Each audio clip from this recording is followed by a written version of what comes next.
I always forget to mute every time. You'd think I'd be a professional by now. That is not the case.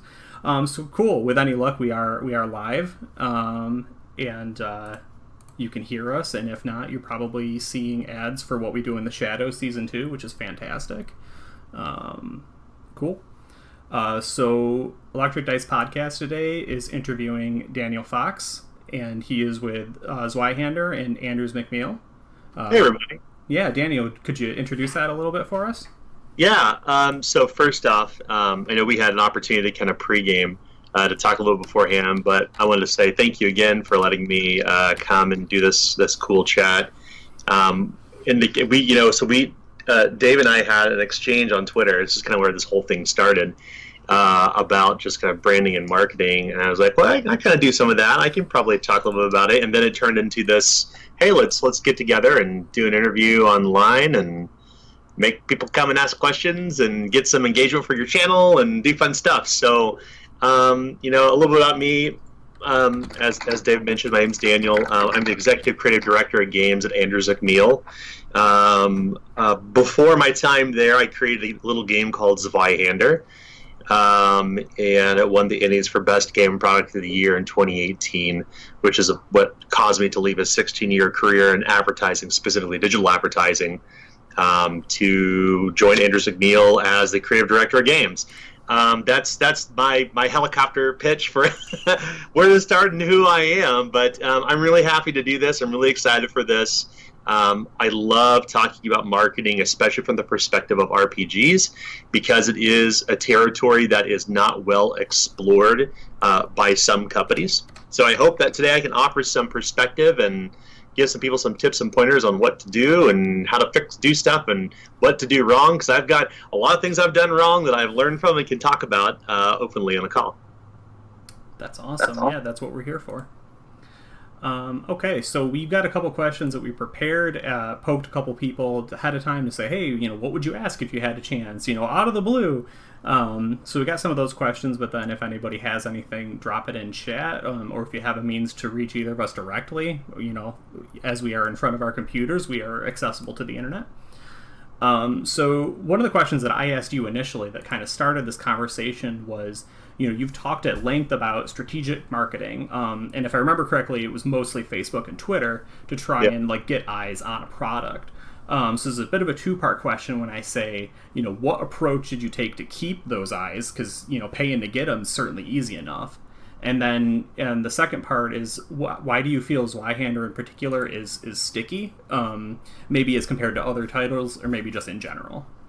Yeah, so I think to kind of, first off, thank you for that question. It's a really good series of questions, because I think this is when people are like, okay, where does rubber meet the road when it comes to building awareness? Because what we're really talking about are pretty fundamental concepts in advertising, which is, how do I get people to pay attention to my product, or game in this case, and then how do I keep them engaged, right? How do I get them talking about it on their own? How can I sustain that model? For Facebook,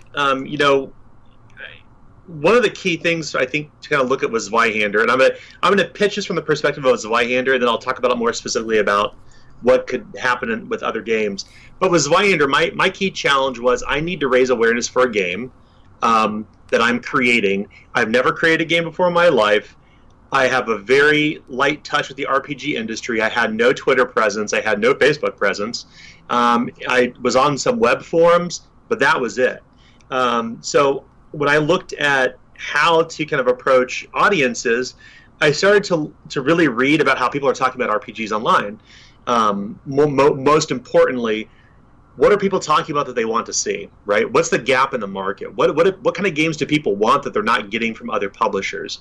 And that's where I started. And so what I started to do is I started setting up just some paid ads on Facebook using a series of keywords that I knew were going to trigger engagement.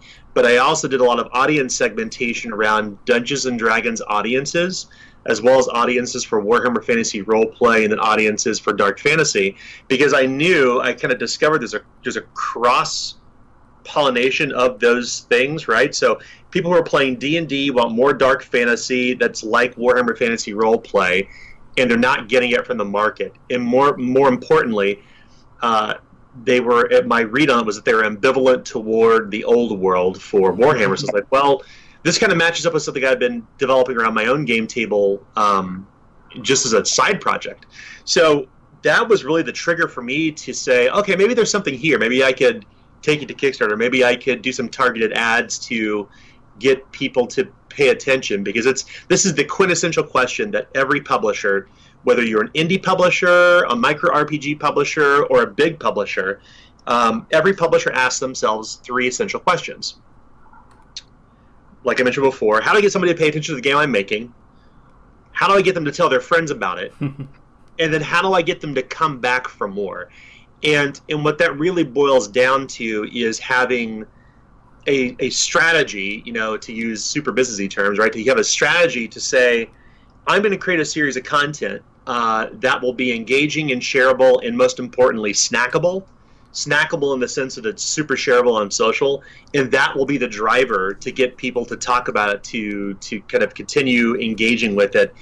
And then to address the second part of the question, along with that snackable content, I think what RPG fans want, as a fan myself, I'm surrounded by books. They're not just my own, I swear. But I think people want to have interactivity with game creators. And a lot of game creators just don't do that.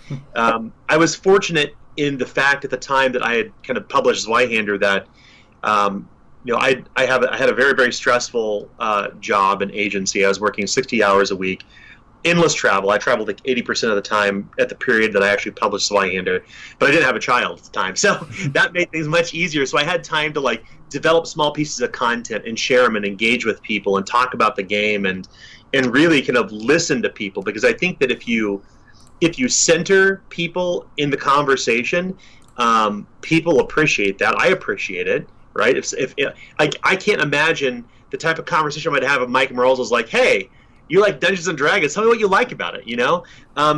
These sort of questions and these sort of interactions don't really happen at a broader level with RPG publishers for a myriad of reasons. Not because they may not have time or understand digital strategy, but for whatever reason there may be. So I knew that was kind of my key, the key, so to speak, to unlocking new audiences, to really be present in conversations, and to interact with people. And we do that now primarily through Discord, but then it was through web forums, it was through social media, it was through email nurture campaigns, and face-to-face, of course, at conventions.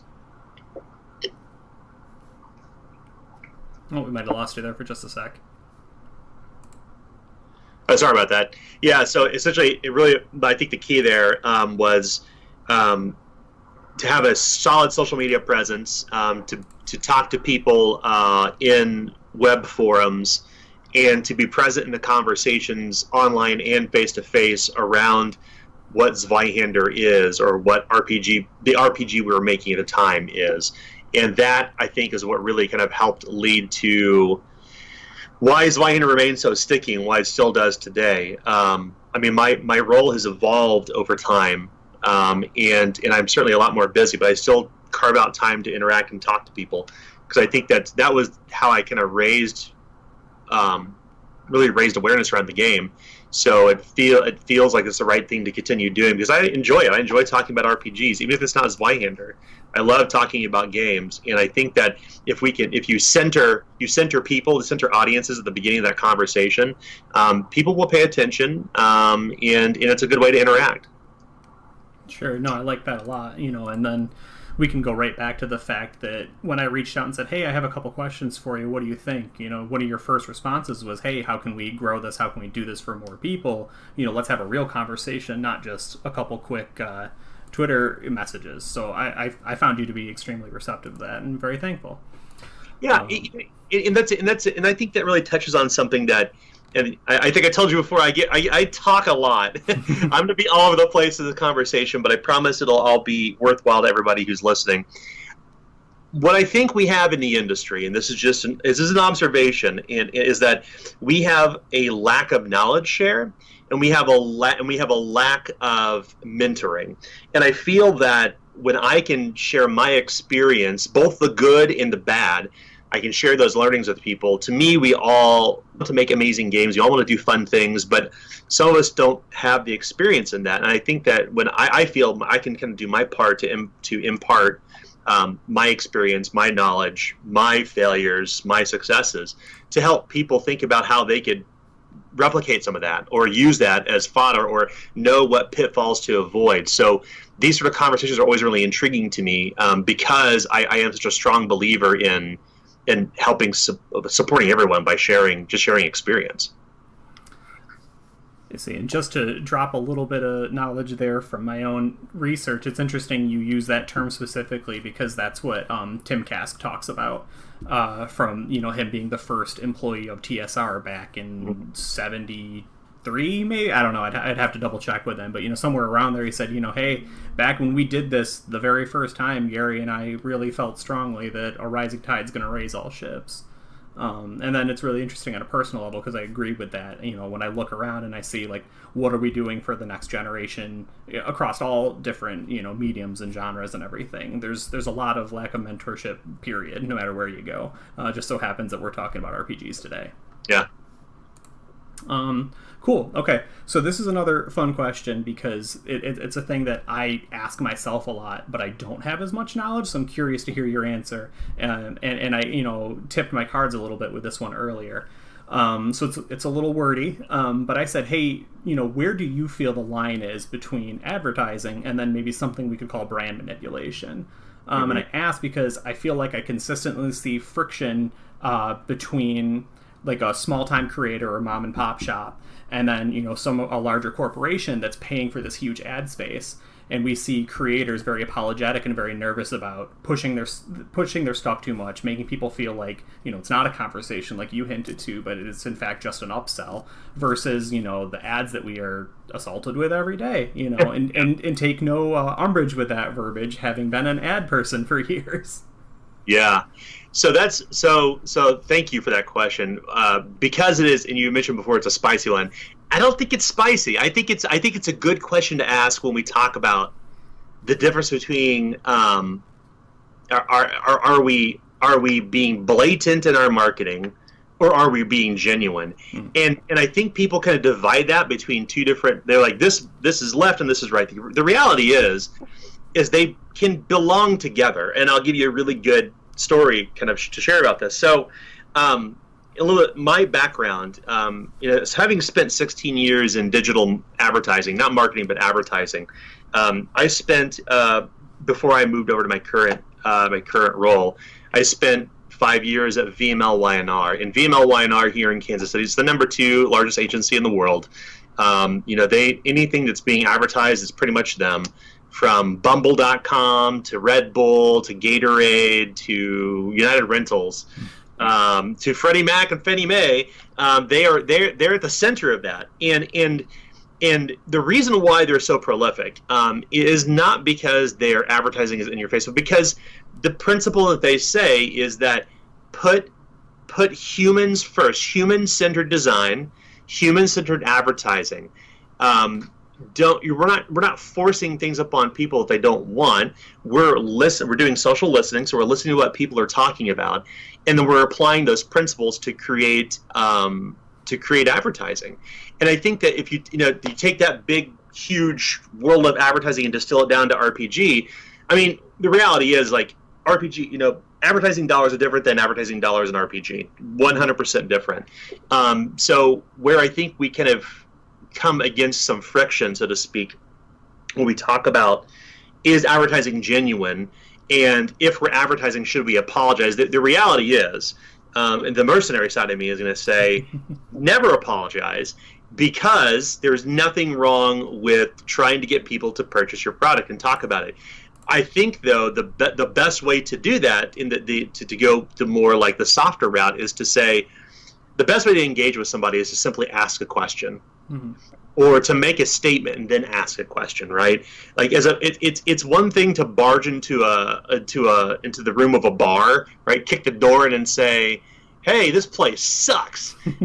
Instead, and come down to my place down the road. Instead, you could say, "Hey, what do you have on tap? What kind of alcohol do you serve, et cetera, et cetera? And have a conversation with people around you and then say, have you heard about this bar down the road, right? So really it's a difference between, basically, in my mind, being obtuse versus being conversational. I think that this is where a lot of people struggle. They don't know how to have conversations around RPGs because there is an innate fear of marketing as a vehicle for something being bad. If you follow the Twitter sphere, there's a lot of drama around it, unnecessary drama, because honestly, every word you waste trying to argue with somebody is a word wasted you could have written down and created something, is my opinion on that. But I think that, because I've been on both sides, because I've been on the bigger budget advertising side and now the RPG creator side and advertising. I still drive a lot of the marketing still with Zweihander. I've learned some lessons along the way because my initial approach was not the right one, and this is a case to not follow. So when I started out with Zweihander, the game development itself, it took place in this tiny corner of the internet called Strike to Stun, and Strike to Stun was the home for all of Warhammer, right? Warhammer Fantasy Roleplay. And when I was creating this Zweihander thing, which was really never intended to be published, I was like, hey, people are talking about it. They're interested in it. Awesome. And then what I did, then I kind of went out to the wider world and said, oh, if I can get Warhammer audiences interested, I can get general audiences interested. So I went to RPG.net, went to Dragon's Fist, a number of other forums, just started talking about the game. People didn't like that. They didn't like hearing about a game they didn't want to hear about. So the lesson learned there was to go to places where people are receptive to hear about new games, and to ensure when you have those conversations that you're not just interjecting yourself into a conversation that's not even relevant to what you're working on. So I guess, if I was to make an observation about a lot of people who are marketing their games, they're primarily using social media. Twitter is that kind of threshold, so to speak. So what's interesting, I think, about Twitter is that Twitter is kind of an opt-in model, right? Like, people, you're not going to hear from somebody unless you're either friends with the person or you're engaged in the conversation already. So you should have no fear about talking about your game with people you know. But I think your approach when you start talking to people you don't know has to be different. And honestly, the best way to approach other people is not for you to approach them, but to have your friends become your cheerleaders for your game or whatever you're creating.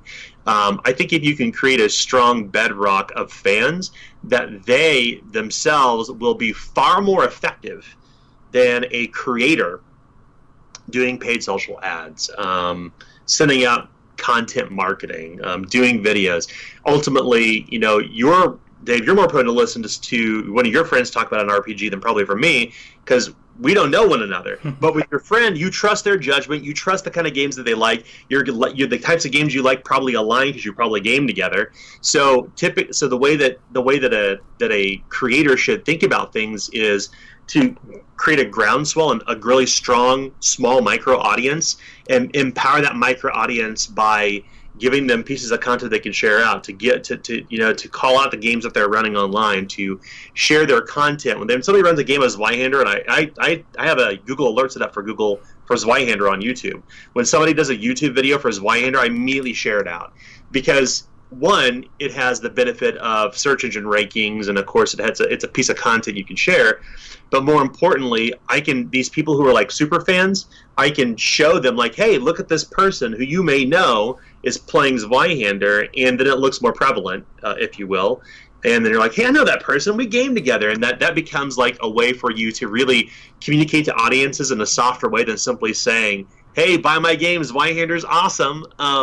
Because that's not the right conversation to have. I mean, tongue-in-cheek, sure, but I think that the right type of conversation that you're supposed to have at the end of the day really is to put people at the forefront of your interactions, have a human conversation, because typically human conversations will, on their own, naturally, people will ask about, like, what are you working on?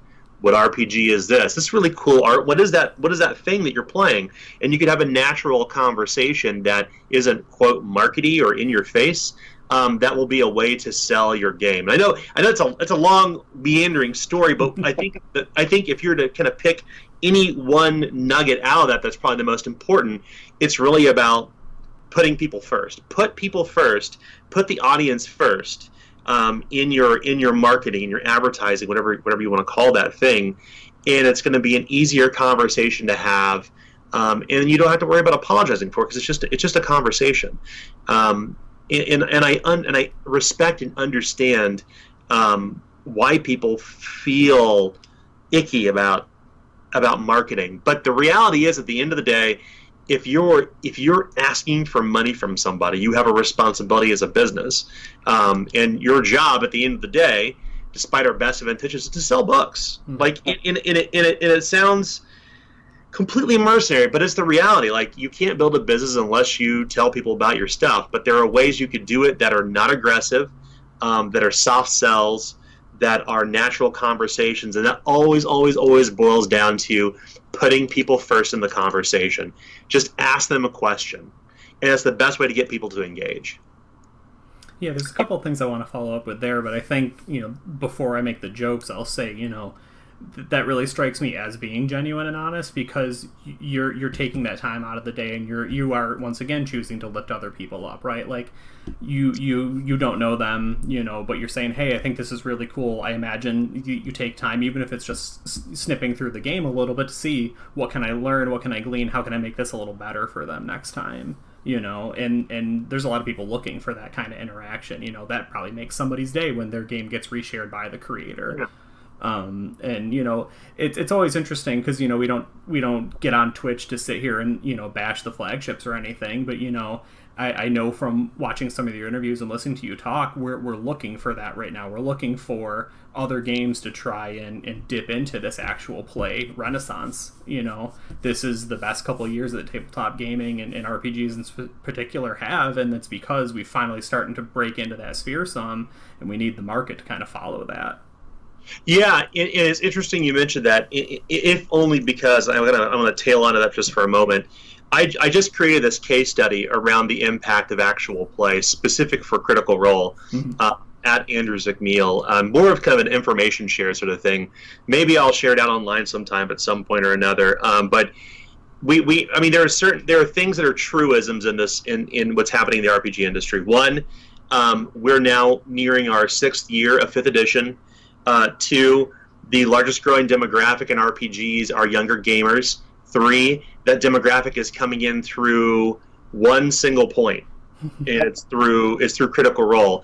And more importantly, like, if you elevate that, it's really through the lens of actual play. Mm. People are watching people play games, and particularly in a time like we spoke about earlier, like with COVID, I mean, people are playing a lot of games and talking about a lot of games. So we know that people are coming in through these doorways, and we know that there is such a large growing demographic of gamers, and most importantly, the really kind of the shiny object out of that is that these things happen in cycles. There's a reason why D&D re-editions, people get bored of the current edition. There's a reason why right now we're seeing a lot of new games, a lot of new IP, because people in D&D are they're in their 5th to 6th year on average of experience with D&D 5th edition, and they're asking themselves, what else is out there? They're in the same space that perhaps we were when we were younger. Before, I don't know how old you are, but I didn't know anything about RPGs unless I went to the game store, right? Mm-hmm. And I knew that at the time I started exploring other RPGs, I was already tired of D&D 2nd edition.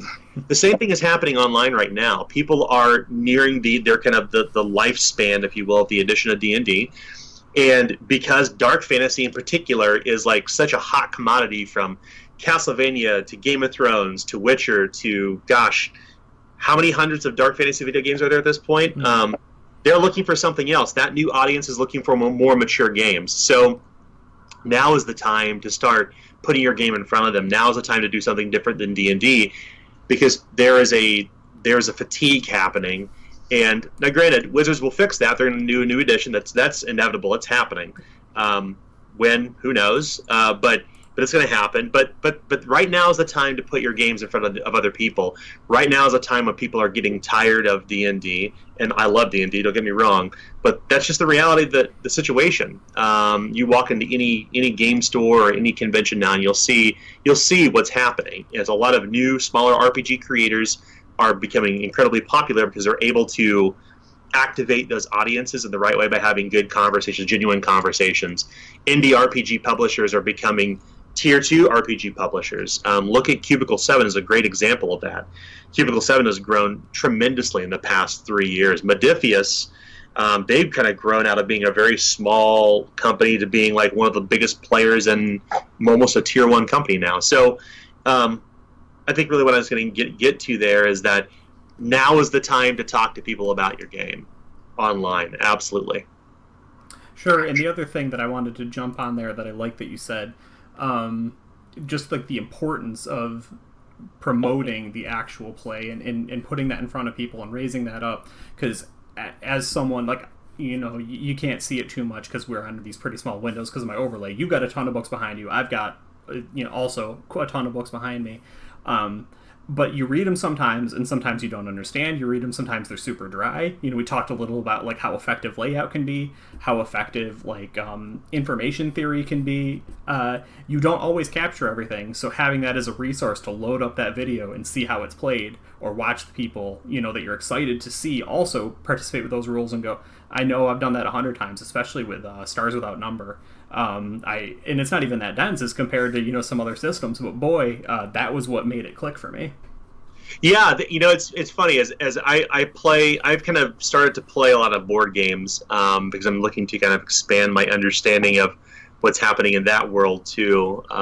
Maybe tipping my hand there a little bit, but I love board games in general. And the first thing that I do when I get a new board game, I go to YouTube and I look up like how to play. It's the first thing I do.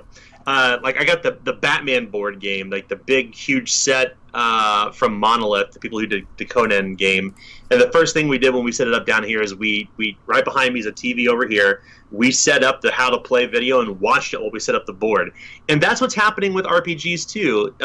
We have this immediate connectivity and channel to not only publishers but to authors, to creators, to designers, to developers, and we can see them playing the game. We can see other people talking about how to hack the game. We have all these kind of tangible things that we can create as publishers to reduce the barrier to entry, to reduce the complexity in a game. Because ultimately, at the end of the day, whether you're playing, you know, Zweihander, which is 668 pages, there it is. They're good. It was in frame too. or you're playing Pathfinder, which is same size, less pages, or you're playing something smaller. You know, I have something probably nearby I can't grab. But no matter what you're playing, those actual play videos are so incredibly important, not only just to teach people to play, but also because actual play is a great vehicle for showing people how exciting and fun your game is to get them to buy it. And that is another kind of soft way you can use advertising by sponsoring actual play programs, which can be very good, providing you know how to track conversions. Now, granted, not every actual play that is done is necessarily used to sell books. Sometimes it's more so about just building awareness as opposed to getting people to buy books. But awareness has value, but it's valued differently in the sense of, am I trying to convert people to buy a book, or am I trying to gain awareness around a product? No, that makes sense. And it sounds like that is a thing that you're digging into, which is really exciting. I hope it does get shared or other people mimic what you're doing, right? And more conversations happen for that. Yeah, you know, and so, you know, Cubicle 7, Modifius, ourselves, we've been working with Encounter Roleplay. I've been working with Encounter Roleplay personally for over a year. Now Andrews McMeel, once I came on board, we brought that relationship along for the ride too. So we're committed for another year with Encounter Roleplay. And it's a sponsorship, it's a paid sponsorship, and that money goes toward paying the cast for their time and paying Susanna to create amazing game worlds.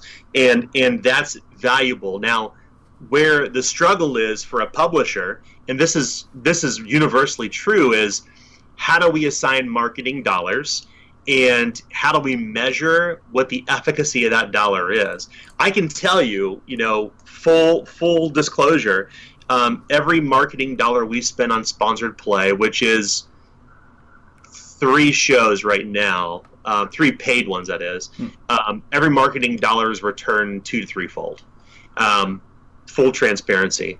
Up to and including a show we recently had to sadly cancel. But it is true. It is actual play, sponsored actual play in particular, is a gateway to get your game in front of a lot of people. I mean, look at Critical Role. Critical Role has pivoted. They're still kind of full in the D&D world, but they're pivoting towards showing other smaller indie games. They showed Monster Hearts recently, which is amazing. But all of that is paid. Let me be perfectly clear. Those are paid relationships. But I will also say that Critical Role doesn't just simply do something for money. They have to believe in the product. They have to believe in the game. They have to believe in what they're doing. And every actual paid sponsored show that I've spoken with, universally, from those I work with directly and those who I don't, have told me the exact same thing. They said, we will not entertain running a game unless we absolutely love it, no matter how much money you're offering us. It's true of Critical Role. It's true of Encounter Roleplay. It's true of everybody else who actually is doing sponsored actual plays. That's cool, because that goes right into one of my next questions. But I wonder, just positing, I wonder if that is because the paid RPG sphere is not quite up to the task yet of having... Car salesmen don't have to love the cars they're selling, right? So I wonder if we'll get there someday, or if because RPGs is such a labor of love that we'll probably never see that. But I imagine we'll only get our answer in a few years. Yeah. So, like I said, that does kind of dovetail into one of my next questions, and this is one that I reached out to you on personally. So, stop me if it feels like I'm taking advantage of you here.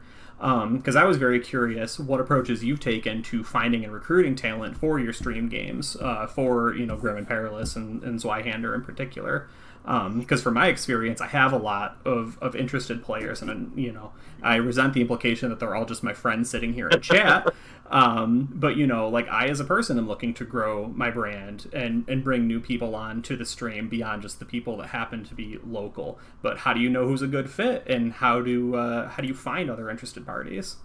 It's a great question. It is the $1 million question, right? like because there's a difference between sponsoring your group to play and then just letting your group play in your channel. And this is kind of a 2-part answer.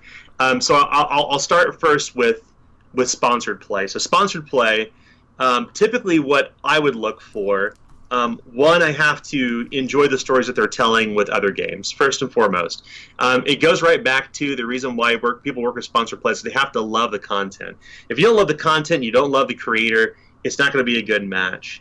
2, what's the size of the audience for the creator? I think you could look at influencers out there who Zweihander's worked with historically and say, yeah, those people are pretty well known. So we look at audience size. 3, we look for whether or not they're a Twitch partner, and there's a reason for that, because typically Twitch partners have shown a history and record of good performance. 2, it shows they have an engaged audience because they've earned partner status.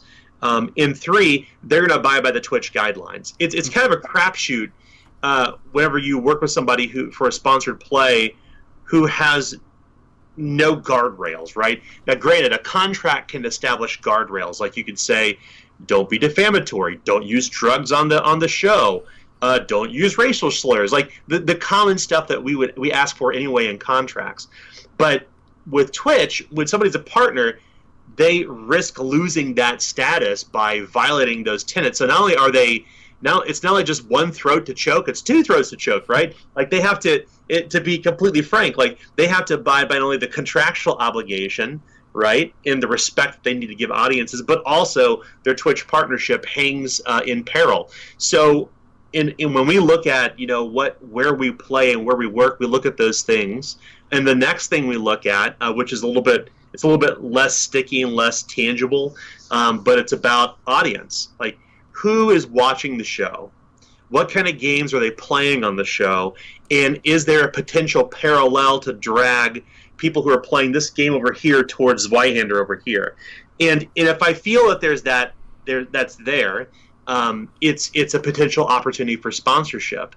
But the reality is that as amazing as a lot of influencers are, they're not really good at marketing themselves. And I could tell you, like, if you are seeking to get a sponsorship through an RPG publisher, you need to create a one-sheeter that talks about your impact. You need to talk about, what do your YouTube subscribers look like? How many followers do you have on Twitch? How many followers do you have on Twitter?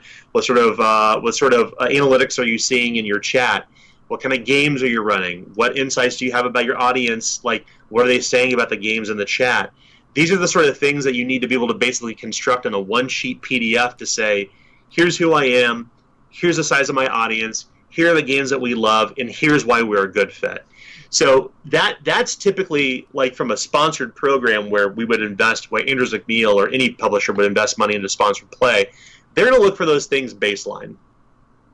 And there's a lot of other factors in there, that a little bit more secret sauce that I can't talk about, but they'll vary publisher by publisher. So conversely, the other side, which is our Twitch partner channel. So Zweihander has had a Twitch partner channel, I believe, for 6 months, and we've just been running. We used to run any game on it. We would run Tiny Dungeons. We would run Warhammer Fantasy Roleplay. We run Cyberpunk. We run all kinds of stuff. And our Twitch director, Matt Jowett, was originally his channel. We brought him on board to help us build this, and it built to partner very quickly. So now we've kind of made a pivot. We basically, after the turn of the year, with me coming on full-time at Andrew McMeel, my old company, Grow Imperialist Studios, has been turned over to Adam Rose. And Adam Rose and Grow Imperialist service all Zweihander products. They service Andrew McMeel. They're still involved, but they're two separate companies. So all of our Twitch operations kind of belongs with Grow Imperialist, with Adam and Matt. And their strategy now, and it's very, very smart, is they're looking for people to say, are you interested in Zweihander? Do you want to run it on a partnered stream? Do you want to share in the revenue? And will you sign this contract that basically says don't be an asshole? and that's literally the barrier to entry. We're running right now. As a matter of fact, we just wrapped up, not more than just a few minutes before we hopped on the call. We have a show right now running called ZWEIHANDER, which is done by Amber Marie. She's a UX designer, and she's redesigning the Zweihander character sheet from the ground up, because UX is awesome and our character sheet needs work. Our second show is Adventures in Lollygagging. These people, the Lollygaggers, have been running Zweihander for like 68, 69 episodes before they approached us through podcasts. We're like, we run Zweihander on your channel. Like, great, let's do it. So that happened immediately. The Defenders of Cobalt, who are in Kansas, just across state line, have been playing Zweihander. We've ran games in their studio. They've come up here and played games in my studio here. And now they're running a show called The Bloody Marches, and we have a lot more planned around that, up to and including an ongoing RPG on Wednesdays with wrestlers from AEW, Impact, and WWE playing Zweihander on our channel. Because one of the developers on Zweihander is a wrestling promoter. So we have all these different things we're doing, and the baseline there is really about, do you want to grow your Twitch presence? Because we will let you here's the API keys to our channel. You can run your game on our channel guaranteeing that you adhere to these don't be an asshole guidelines, that you'll use safety tools, because safety tools are important, that you'll abide by the Twitch partnership guidelines. So really, what I'm saying is it's kind of two different worlds, right? One is a sponsored thing, which has a significantly higher barrier to entry because that requires a major investment in funds, whereas with Zweihander Twitch partner channel, it's about revenue share. So split cheers and split subs 50-50. That's like the base, that's the agreement. And we just started this program like less than 30 days ago, and it's been fairly successful since we've launched, and it will continue to grow. And we want, and I think it really goes back to what we spoke about before, the idea of rising tide, rising tide lifts all ships. We know that if we let people run Zweihander on our channel, they're going to earn money on subs and bits. It's going to help them grow their Twitch presence and online presence. And we're going to create content, quote, for free, meaning they're going to create content for us and they're going to get paid doing it based on the subscribes and interactions they have. So it's kind of a, it's a perfect symbiotic relationship where we all succeed together, because I think that in any partnership, the way to win is for everybody to succeed. Somebody shouldn't come out on top. It doesn't need to be that way. We don't have to be mercenary like that. I think that's the interesting thing about the RPG industry is that we're a cottage industry that strongly believes that we need to support one another, despite the fact that there are some people out there who are very loud who disagree with that. I won't name names, but the reality is it's the way most of the industry is. Like, I can talk to Dom at Cubicle 7 about Warhammer Fantasy Roleplay, knowing that I created Zweihander as a Warhammer Fantasy Roleplay retro clone. I can have a conversation with Mike Merles around D&D, despite the fact that I've written a couple scathing articles on why D&D is not a great game. Like, we all recognize and understand that we have criticisms about the games around us because we love the games at the end of the day. And I think that shared love for games, that shared love for RPGs, is a way for us to work together to where we all succeed. And through the lens of sponsored play on the channel, like if we all win, it'd be great if we all can win, right? And that's the perfect relationship in my mind. And that's my philosophy and approach to how I am as a person, how I am in my career, and how I am, when I play games around my game table.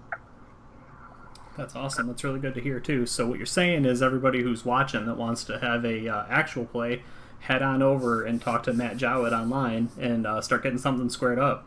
That's right. Just at Matt Jowett, or he's just at matt@groomimperialist.com, and just tell him, hey, you watched this. Drop him a line. They want to fill out schedules. They're looking now at May and June, and that's the opportunity. The opportunity is let us help grow your audience by using our partner channel to run Zweihander and split the revenues 50-50. And that's the way that Grow Imperialist runs it. And and we've been, like I said, we've been doing it for about 30 days, and it's been pretty successful for everybody. So something I want to double back on real quick too, and if you know the spot I'm citing, correct me if I'm wrong. I want to say it was either Greg Stolz or John Scott Tynes from Unknown Armies. When Pathfinder 2 came out, they were like, I'm interested in playing the game. I like the new switch of the initiative mechanic. Yes, this, no, that. He's like, but they have not figured out character sheets. And everyone that makes RPGs needs to just stop. The community's going to make you a better character sheet. I don't know when, but it'll happen. Just don't even waste your time. So I think that it was really smart that you did that. You kind of got both sides of that coin there. Yeah, it's that very conversation is what led me to Amber Marie running Zweihander. Like in my agency background, a lot of the engagements we would do with clients was based around UX, basically user experience on websites. And I think that there's a real gap in user experience in RPG development and character sheet development in particular.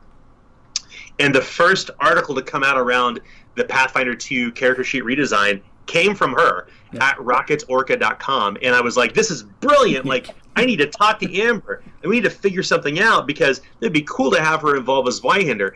And I can tell you now she's running a show to recreate the Zweihander character sheet, and she's getting paid for it. It's a paid, it's a sponsored thing. And we're going to work with her on laying out books in the future. Like, that's how, it's funny how, like, something that was perceived as potentially as being negative has turned into something very positive, both for Pathfinder as well as gotten publishers to pay attention to looking at UX is important. And I hope that publishers will prioritize that in the future. I hope that, Andrew McMeel, through the lens of Zweihander, can show that we care about readers. Readers' experience of the book is more important than our own brand guidelines. We're constantly improving and constantly learning, and I think really, something like Amber Marie, I'm really going to talk her up here because she's incredible. She's amazing. I just finished watching her second episode of Zweihander before we hopped on, but she wrote a series of 4 articles around the Pathfinder character sheet redesign, and they weren't meant to be hurtful or harmful to Pathfinder. It's like, hey, here's how we can elevate our design standards. Think about this. And she recreated the sheet ground up. It's amazing. It's incredible. And that it's funny how all that kind of comes around full circles. That's literally what led me to her and why, I want her to work on future products for Andrew McMeel for RPGs. That's awesome. And then, you know, I know we're getting a little off topic with some of the questions, but the thing that I found really striking, when I first started kind of putting my toes into the industry, going from just like a fan and somebody that consumes his hobby, the Mimic, was how much that, you know, like, two people sitting at a table, you know, might be sitting there bashing, you know, X company or Y product or Z person as that's part of a company, right? And certainly they're allowed to do that, but that's not a thing that happens in the industry, right? Like you said, you know, I have conversations with this guy even though we kind of started as a retro clone. I have conversations over here even though sometimes I'm critical of it. Well, critical's okay if you're not being nasty, and that's something that's always really struck me, that the fan base, it's so weird, and you know, again, I'm going right off the rails here, but it's, you would think as a classically disenfranchised group, we would be just like a little more welcoming and accommodating and supportive, and boy, we just fail every single time, don't we? Yeah, I think that there is, like, I'll tell you, like, the first time I got a bad review of his Zweihander, I was crushed. And I was like, oh my god, like, oh, what did I do? Like, you know, and then I realized after I started thinking about it, that there was value in that, because I think that bad reviews are not good. That constructive criticism is great from your reviewers, but I always go back to what, you know, my grandfather has told me this, is like, don't take advice from anybody you wouldn't, don't take advice from somebody you wouldn't value their advice in the first place from.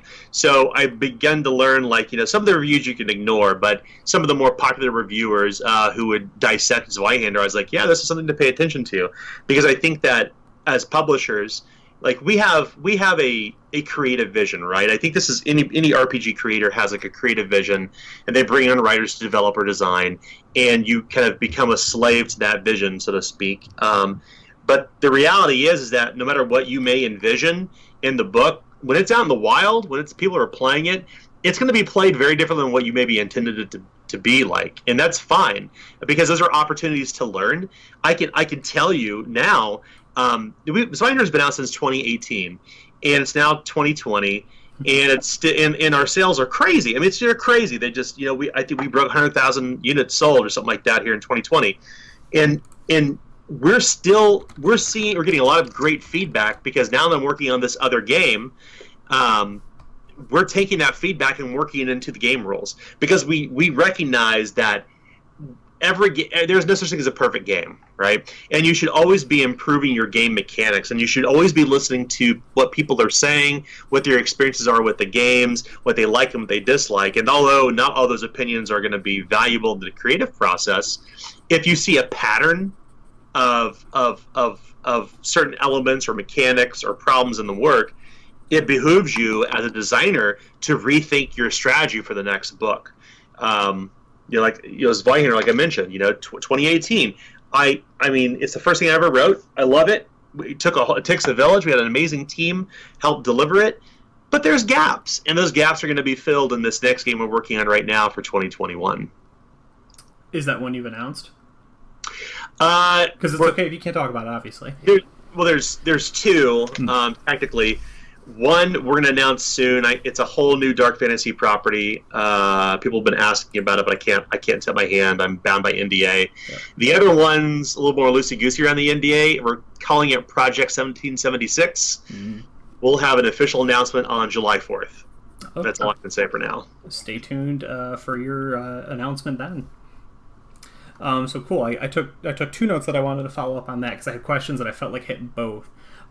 So we'll do the fun one first, and then we'll do the boring one. So I was really curious, because the revised version of Zweihander is how old at this point now? Because the first one is a little over 2 years. Yeah. So revised came out July last year. Okay. So I'm really curious, because, you know, I read and listened to some of your other interviews. Obviously, you know, that was the reason I wanted to come talk to you, because I really liked the way you had answers and what you were doing. Was there anything fun that you did get to go, we didn't get it in the first book, or maybe it wasn't in the first book, and then somebody talked about it, we said, okay, we're going to do that you were able to sneak in there? Because normally, you know, I know you kind of shrunk the book in some capacities, or I guess maybe split it is a better way to put it. But is there anything that got in there?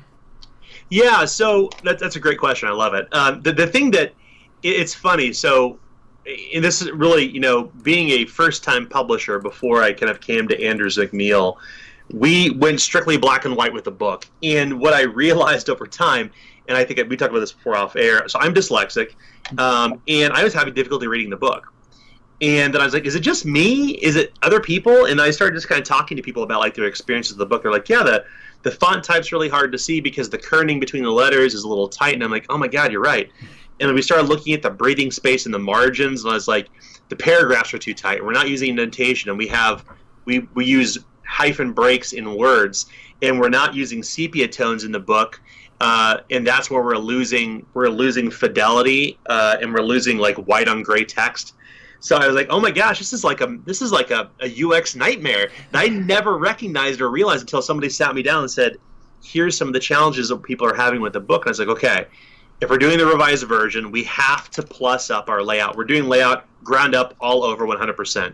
So Ken Duquette, or Lord Kenneth as I call him, or his mom calls him Kenneth. He's one of our art directors and layout designers. He's been doing a lot of stuff on our Magic cards. He recently released with Jeff Steele this leather, steel, blood, and bone thing we do for our community content library, print on demand. He's a brilliant art director, and he was like, okay, here's how I think we can improve this. And the revised core rule book took under consideration some of the errata we discovered, the misspellings we discovered, and we laid it out all over again, and we stuffed more artwork in it, and without cutting content. And now I feel great about the book, one, because I can read it, but more importantly, I felt that we were addressing a problem that I could not see at the time as an independent creator, because I didn't have that experience, because I didn't have the resources, because I didn't have the perspective at the time. Now I do, and that perspective continues to evolve. So I think that, I look at the revised core book and I'm like, this is cool. But then I pick up the player's handbook and I'm like, this is even better. So the player's handbook, which is literally the first 10 chapters of Zweihander, updates the layout again, like completely. Like, so Sierra Stanton, who is our art director at Anders McMeel Publishing, small world. Apparently she knows a bunch of people who came around my game table before I even started the company. But she was like, here's how I think we should change the layout for this book. And let's change it for Mongosh too. So we're constantly evolving. And I think that, it's like when I got the revised core book out, I felt really good about it, but I knew like there's still area for growth. And I think that any publisher who kind of sets into the mode of, well, we mastered it, we're good, is doing it wrong. I can look now right across my game table. I have a ton of books around me, so I apologize if I'm off camera here for a moment. You're good. But I can look at, let's say, so D&D, I can look at the Ghost of Saltmarsh, and I can look at the Explorer's Guide to Wildemount, and you can see the constant improvement in layout, the way that they evolve the work, not only just new, creative, amazing worlds and stories and characters, but you can see from an actual framework perspective that they're evolving their layout. And I think that anytime that you can, like, we're going to do a second or a third printing as Zweihander, and we'll redo the layout again completely, because we're getting learnings every time we put out an updated layout. Like Player's Handbook has a lot of learnings that we've had in it that we want to apply back in Zweihander. So really, I guess to cut to the point, I love that we're able to do a whole new layout in the book and stuff more artwork in there, because there's never enough art in RPGs anyway. Absolutely true. No, that's cool. I like that, especially because, it bookends with you saying, like, this is a thing that I struggled with, and then you committed the ultimate sin by perpetuating that. But, here we are, rectifying it. Cool. So this is the boring part of the follow-up question that I was really interested in, because it kind of followed us talking a little bit about going back and forth. How do people who are not in the industry get into the industry? What's different? What should they expect and everything? And this is a question that came from people that I was just like, hey, if you had, the opportunity to talk to a game designer, a publisher, somebody who has done this, what would you ask them? And the question was, do you have tips for avoiding or curing burnout? Because we have so many people who are passionate, so many people who for this as a hobby and it's a labor of love and everything, but they don't have that experience doing it full time, doing it in a way that does make them money or has to make them money, right? And that's a very different, beast altogether. Yeah, it's a good question. It's a very good question. I asked this question on Twitter the other day. I was just kind of curious. I asked a question. I said, "Hey, this it goes back to this lesson I was taught in art school. I was really struggling with like throwing a good pot. Like I could not use the pottery wheel. Mud was going all over. I couldn't get the pot to work the way I wanted it to, and I was so frustrated. And I remember my teacher at the time, Mr. West. This was in high school. We went to performing art and visual art school. He said, Daniel, don't worry about throwing a perfect pot. He's like, make 50 pots. He said, at least 2 of them will be all right. So that kind of led me to this thinking around like, what do people prefer more?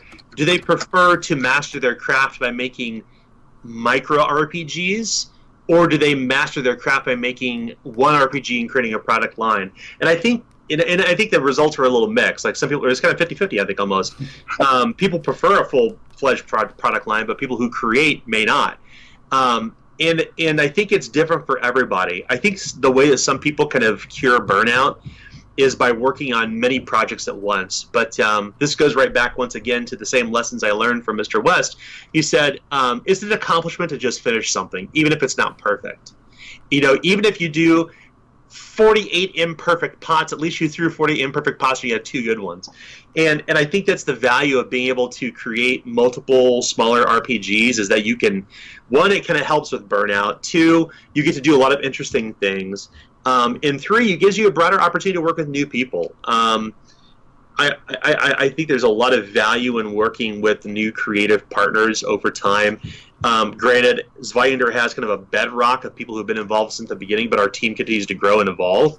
And I think that the way that I've resolved my own burnout, because I've been doing this for a year and professionally. As an indie publisher, I did it for 2.5, 3 years. The thing that's really intriguing to me is I'm not interested in micro RPGs personally. I want to develop product lines, but I want to create product lines that are powered by Zweihander. So I get to explore new genres. I get to explore new game mechanics and character types and stories by doing different genres of the same game engine. It reminds me a bit of what happened like in the late 90s, early 2000s, where there was this massive growth of D20 games, right? You had D20 Space, you had D20 Gladiators, you had D20 everything. Because the OGL was published, everybody was making D20 games. So a lot of people, I think, kind of got over their own kind of burnout that I think we all experience as gamers with a game, whether you're a publisher or just a gamer. You want to try using those game mechanics with a different genre, different world, different characters. So for me, I think being able to create new games and different genres using the same game engine is what helps me kind of get through that. And granted, it's making RPGs is fun until you have to do it, and it seems like at odds with itself, but it is the reality. I can tell you right now, this Project 1776 game that I am so incredibly excited about. I've been stuck in this 2-week hole of trying to figure out this very important game mechanic that I'm banging my head against the wall over. And I have this wonderful test bed of playtesters, and we're all facing the same challenge. And we just finally made a big breakthrough last night. And I was like, yeah, this is fun again. This is awesome. But when you run up against those roadblocks, like there's nothing worse, because then you start kind of going off of the weeds. You're like, what if I did this or did that or did that? And I think this is really the lesson I'm still trying to teach myself, which is if you get stuck, work on something else in the game and then come back to it later. Otherwise, you're just going to waste a lot of time and really burn out quickly. But and I think that's probably, I don't know this for a fact. This is just my experience, obviously anecdotal, caveats abound. I have a feeling this is why you see writers like Kenneth Haidt work on multiple games. Because they don't make themselves just a writer of this specific game. They write a lot of different games, so they get to do a lot of different and fun things. Granted, he's been doing it for a long time. He's a brilliant designer. I text the guy. He lives in Chicago. Like every RPG creator, by the way, lives in the Midwest. In case you didn't know, because there's only 2 things to do in the Midwest, which is drugs or RPGs. Because we have no coast or mountains. But all jokes aside, I feel that a lot of game designers, the way that they kind of conquer that burnout is basically by creating a bunch of new different games, and whether it be a micro RPG as an indie creator or a bunch of different bigger project RPGs like Vampire with Ken and Kenneth and Delta Green and all the other amazing things he's made. I think that's how you kind of get through that burnout phase, because everyone, even those, myself included, who are just now doing it professionally, still struggle with that. Like any artist would. This is not just an RPG thing. This is any artist. So I have 2 follow-ups from that, as is tradition apparently, and then also Ken Hite famously said Luke Crane is a 4th dimensional entity, but I would counter that so too is Ken Hite for that exact reason. I have never had, because I've seen him in panels, I've talked to him at PAX Unplugged and everything. It's just quite literally one of the smartest people I've ever met in my entire life. And yeah, the wells from which he can draw upon for information or conversation or reference are just unreal, absolutely unreal. So it's neat to hear that. We'll do the fun one again first. So you spoke about doing pottery. Did you do a lot of art? Is that your background at all? Yeah, so I was a painter. I painted in oils. I started as an illustrator when I was a child. Apparently, this gene runs in my family. So my father was the first Native American Caucasian person to leave the reservation in Oklahoma from Meskwaki tribe. Thus the namesake Fox. I looked nothing like him. My dad looked like a little Mexican dude. He's like 5'4", had straight black hair, and had like pale skin. I got his nose and his cheekbones, and I'm 6'2", so I got nothing from him. But he and his father and his grandfather were all illustrators, and I have no reference point for like Native American culture at all. It's not the way I was raised, but that family trait was passed on. So I was an illustrator when I was younger, and I had these big dreams, growing up in the 90s of being a comic book artist. But then I discovered comic book art wasn't as interesting to me as oils were. So I became an oil painter, and I ended up going to a visual arts school for 4 years in high school as part of the magnet school program. I spent time there, graduated. Spent a hot minute at Kansas City Art Institute and dropped out and never returned. So it's funny. I'm 40. I just turned 43, and I haven't picked up a brush in 20 years. But I've been having this inkling to return back to paper and pencil, because it feels kind of like a natural transition from RPG, from a storytelling medium to a visual design medium. But I think that's why I kind of fell into advertising, because I could be a graphic designer, I could be a copywriter, I could write ad copy, I could design strategies for digital marketing. Like, I think it's kind of laddered into that. And typically what they say in art school is like, you're going to go one of 2 directions. Either you're going to be a penny poor painter, or you're going to be a middling successful advertising exec. And I went the opposite direction. I was chasing money, and obviously it was a passion too. But yeah, that's the challenge I think any illustrator runs into. So yeah, my background's in that. I would say in the past, in 16 years in advertising, I wore a lot of different hats. I was coding in SQL for 2 years. I was a CSS monkey. I did a lot of business dev and CRM. I just kind of worked my way through until I found what I wanted to do.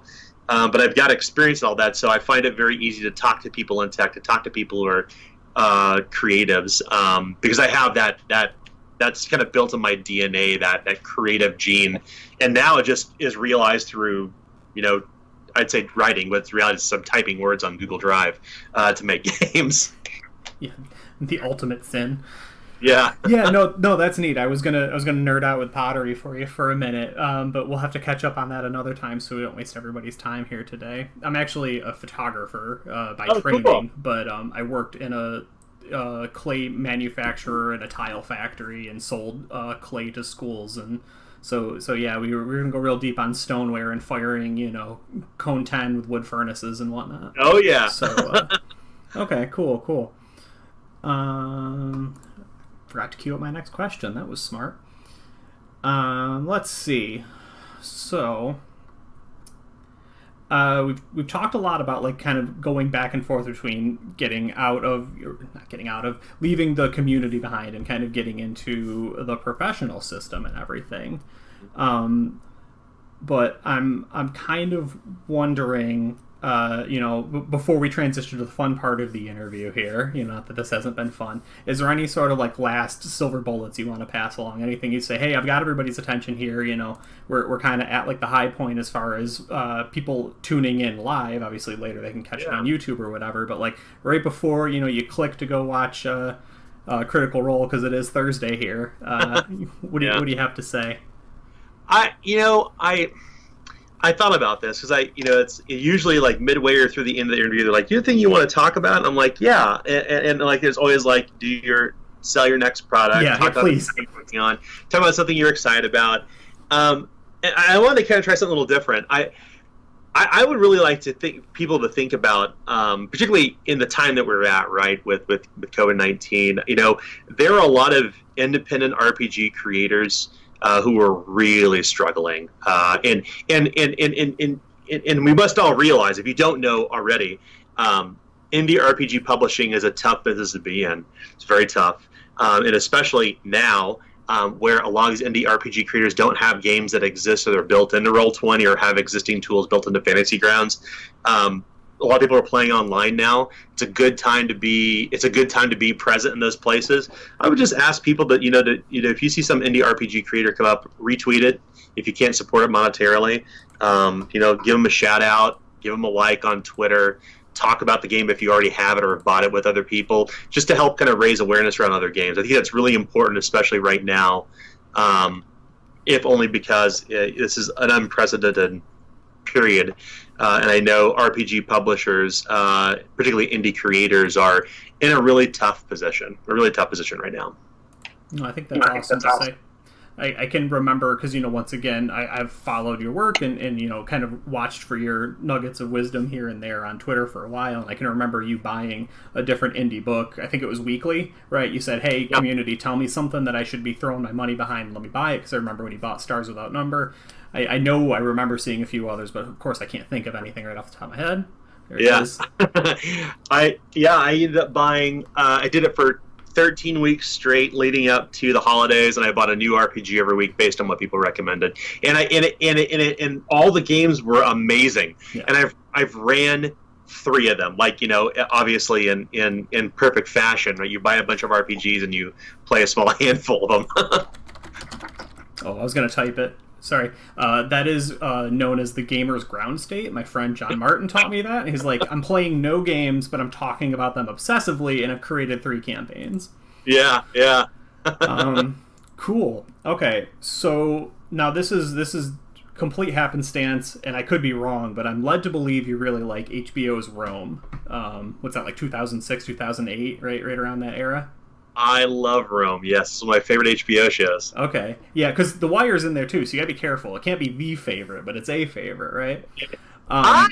It's a tough one because they both are fantastic shows. I will say The Wire is better, but I really love HBO.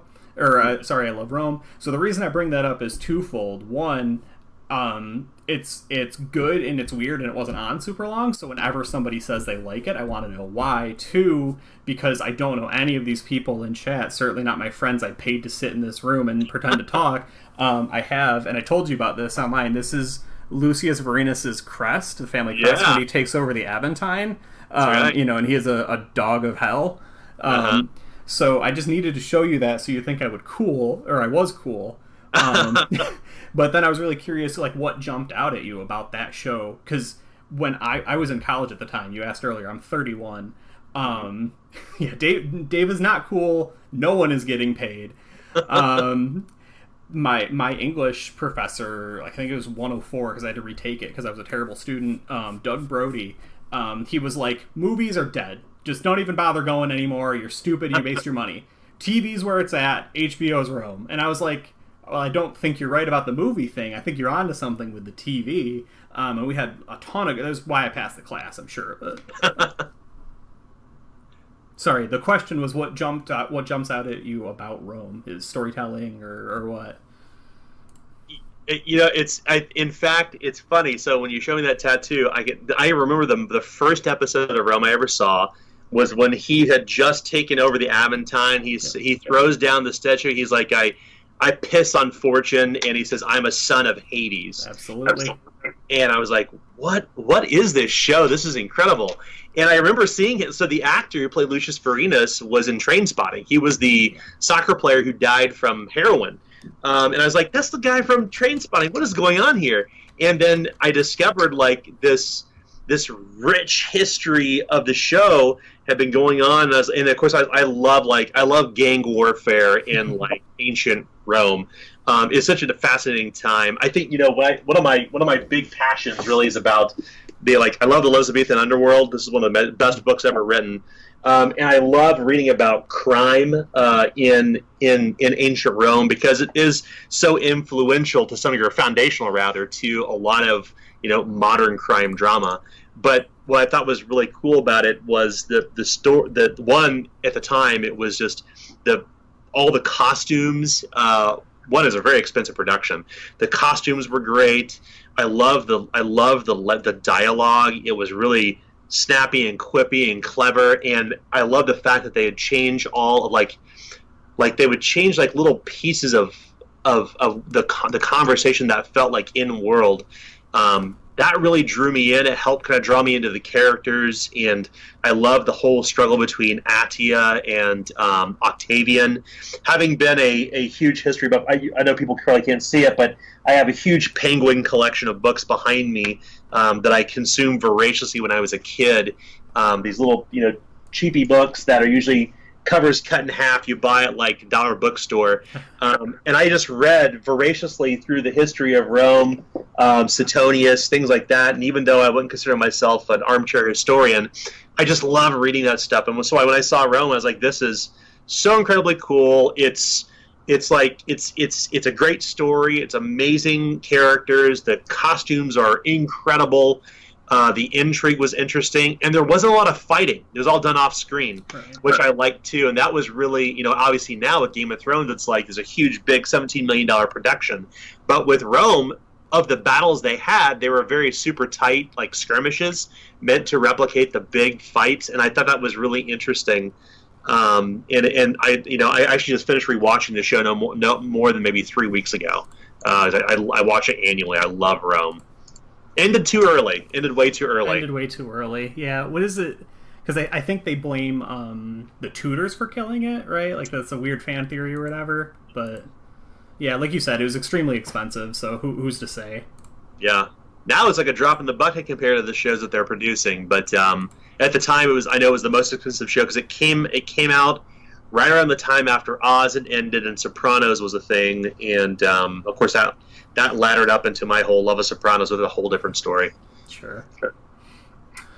So I've got another question that was just somebody who, I reached out to, said, hey, if you had a moment to ask somebody something, what would you ask and everything?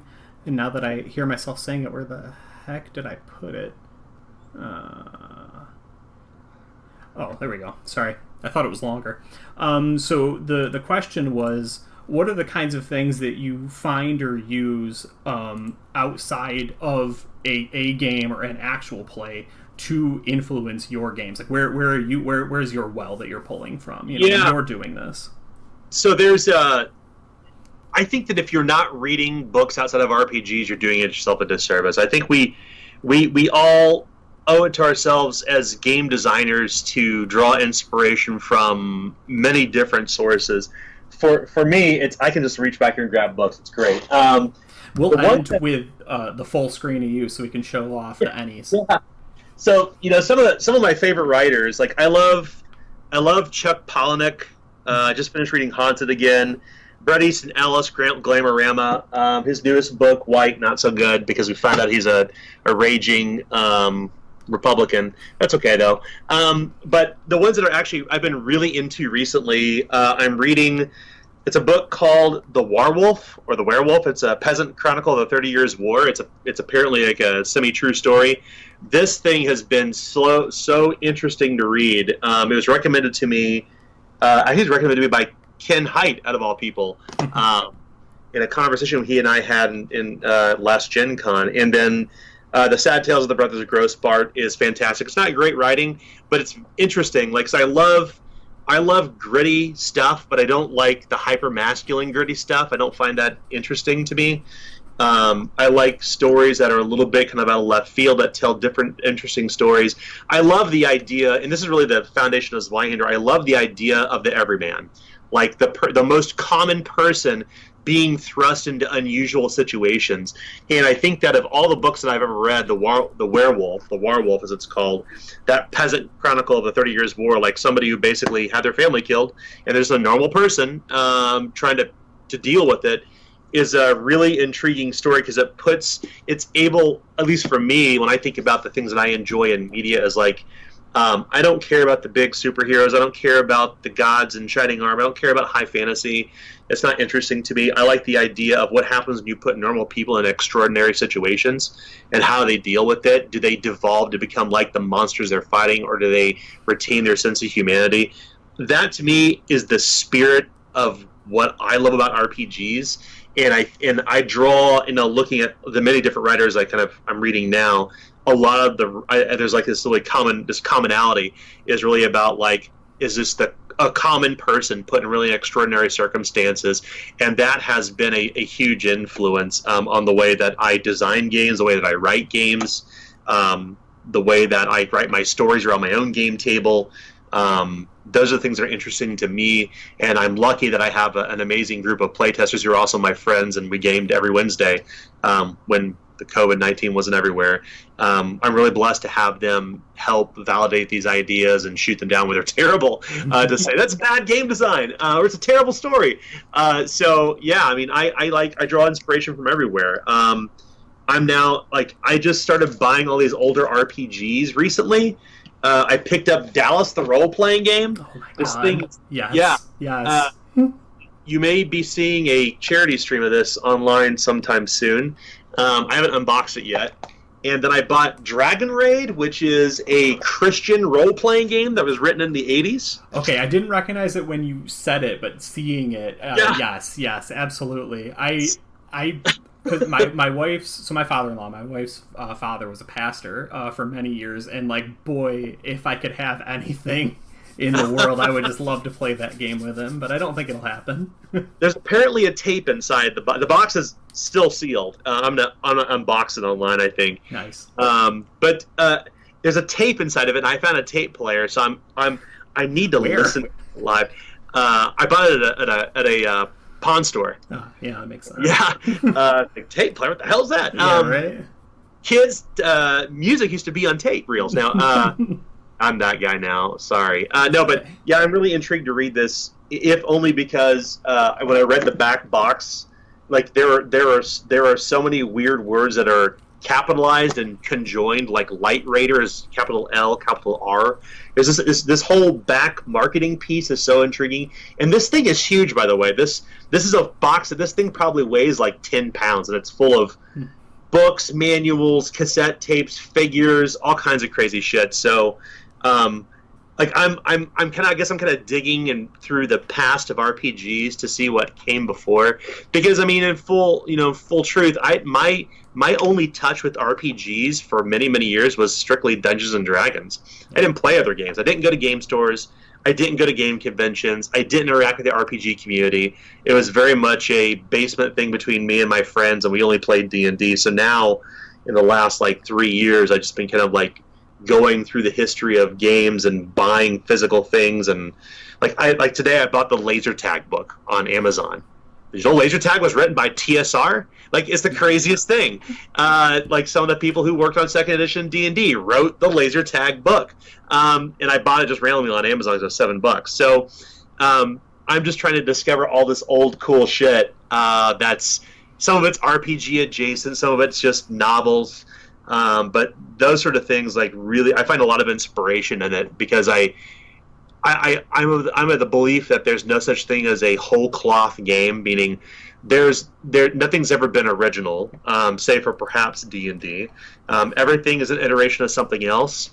We'd be lying to ourselves and doing a disservice to the rest of the industry if we said all games share similar DNA. Don't share it, because they do. And that's the way games are designed. People create games because there's something they don't like about the game they're playing. So I think that being able to look at novels and look at other games has really been inspirational to me to kind of grow my better understanding of what the history of games looked like, if only because I'm bored in my basement during COVID-19. Sing. So a couple things I want to do there. One, I think, and you probably already had this thought, but make sure you tweet that list out, because I know some people will have missed it, and my cropping was not ideal. You got there pretty good. Unfortunately, now you're a little left justified. I've been trying to slide you over as we've. I can move my camera here. No, you're good. Yeah. I'm unclear if it's a question or not because my friends are smarter than me. It just says in the chat, Habsburg or anti-Habsburg, which I know is a family, but yeah, anti-Habsburg. Anti-Habsburg. Okay. Well, there we go. I mean, now you know, and then person who I don't know, you can tell me later if that's good or bad. Completely unrelated to anything, because I have one more question for you, and then I want to, like I said, turn it over to you because I know we're starting to bump up against time. This is another one that I think is maybe almost spicy, not meaning to be, because you talked about the something that's interesting in storytelling is normal people being thrust into the situation, not somebody who's special. And I'll take a stance here that I really loved episode 8 of Star Wars, and I didn't like episode 9 very much because it was like, you weren't important. Your dad was somebody important, and his grandfather was somebody important, and that was what was cool. And that was a thing that I didn't realize Rian Johnson gave us in the moment. And 5 years ago Dave didn't get that, but I think last year Dave did. So I'm curious. I don't even know if there's a question in there, but what do you think about that? Well, I think it's intriguing, and my love of Star Wars, and particularly that episode, is because I absolutely love Rian Johnson's Brick. Yeah. Like, I think it's one of the most well-written, coolest, sleuthy movies. The dialogue's incredible. The stories are amazing.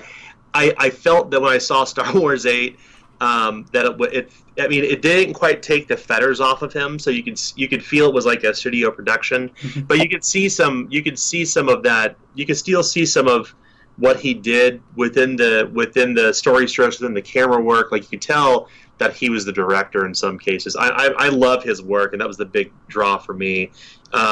I'm not a big Star Wars fan, though. At the end of the day, I love Rogue One. I think Rogue One is one of the finest movies ever made, finest Star Wars movies ever made, save for the first 10 minutes because it jumps everywhere. But it's really about they die. There's no heroism. The characters that are there are not good people. This really kind of comes down to what I thought was really intriguing about it. It's these are people who are thrust into really hard situations, making decisions that may suit the moment, but it may not suit the greater arc, the greater goodness, if you will. I think I forget the character's name. The guy from YouTube Mama Tambien. He's the Hispanic gentleman. He's in Rogue One. Oh, yeah, I can't think of it either. And he kills one of the informants, boom, right in the middle of the alley. And I'm like, that's dark. And I also understand why. To me, that was a necessary evil. And I think that's the intriguing stuff because it's so morally gray. And not gray in the sense of, not morally gray in the sense of Game of Thrones, where it's here's some rape scenes and here's some animal brutality and here's some more boobs. Morally gray in the sense that people have to make decisions that suit the moment. But in Diego Luna, that's right. Thank you for calling that out, the Joshers in chat. But I think that's what's intriguing to me about morally gray storytelling is not necessarily bad people doing bad things, but people who are, who may be principled but bend and break in certain cases to fulfill a greater good or a greater objective or motivation. That's really where I think the root of, all of my love for dark fantasy comes from, and why turned into Zweihander, because I felt there wasn't an RPG out there that didn't have an IP tied to it. I felt that there was something there. Like D&D does this really well. D&D doesn't really have a quote game world. It deals with themes, and those themes are high fantasy and heroism. Zweihander has no game world. It deals with themes like broken fairy tales and humanocentrism and folklore is real. Like thematics are more important to me, I guess, than world. And I think that a lot of, because I didn't feel that there was that really out there in RPGs, is kind of what drove me to make this game. And it's the thing I love about media, the thing I loved about Star Wars, the thing I loved about Rogue One, and why I have this like slavish devotion to seeing really mature stories. Rome is a perfect example of that. To go back where we started, like, you can see Lucius Vorenus and Titus Pillow. Titus is clearly like, he becomes like the moral center for Lucius Vorenus, which is ironic because he's like the most unprincipled person, but he's like, he becomes the moral center for Lucius Vorenus in season 2 of Rome, when he becomes like the son of Hades, when he's like this gangster in the middle of the Aventine. And I love that story, that push and pull between, the principled, upstanding, austere Lucius Vorenus and Titus Pillow, who's like literally this, what seemingly is this almost like living embodiment of chaos, become like that which grounds Titus back to reality. So those stories to me are really intriguing. Those kind of push-pull, like gray morality tales, and really, I think about Star Wars. That's why I love Rogue One, I guess. No, absolutely. I'm with you there, just because like they told the story they wanted to tell, because they weren't restricted with needing it to go 7 more episodes, because it didn't need to fit in the world. It just needed to do this one thing, and I think in that way it was perfect. That's right, yeah. So I hate to, ask another question, because you buttoned that up so nicely. So first I'll say, is there anything else you wanted to cover? Because I know we're close on time. Oh, no, I no, time's good for me right now. If you have other questions, hey, I'm not too worried about the pacing. We'll get through everybody's questions if you have more. I'm totally open to it. Sure. So the E-Dice podcast, like famous quintessential question we tend to end with is, you're on a deserted island and you can only bring 3 games with you. And it's why I snickered earlier when you said no game is perfect, because this is trying to say what's a perfect game or what's a perfect game to you, right? And just very ineloquently. But yeah, so you're the 4th game designer we've asked. So if you could give us a little peek into your mind. Ooh, okay, so that's a tough one. I mean, I have to say Zweihander, I guess, because crazy if you don't. I have to. Gosh, the other 2 games, I would say probably Kingdom Death. Interesting. I love this idea of like a proto-biblical story where the game is different every time you play it, depending on the choices you make. I think it's super intriguing. I don't necessarily like the weird hentai art, but Thank you. You say that. Yeah, I love the creature. I love the creature design. I love the way the story is told through the choices that you make. I think there's something there. Like, if somebody could turn that into an RPG, I think you get a winner. But I think, yeah, so Kingdom Death, and gosh, the third has to be D&D. As much as I dislike high fantasy, like, I love playing D&D. How can you not? It's a universal language. It's like the language of English. Everybody plays D&D if you played RPGs. Everybody speaks English if you're in the world, right? Yeah. So I think it's Zweihander, Kingdom Death, and D&D, and with a runner-up of The Thing, which is a really, really cool game. That's a good follow-up question. Which edition of D&D? Probably a D&D. It's where I started, and I love the open-ended system. I love the weird broken stuff in Unearthed Arcana. I love all the weird stuff about old school D&D. I still play an annual game. Like, we play annually for like 25 years.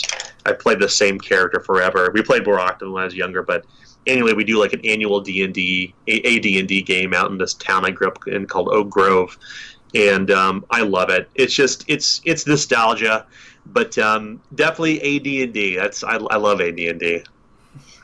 No, that's awesome. What's the character that you revisit again and again? His name is Chris.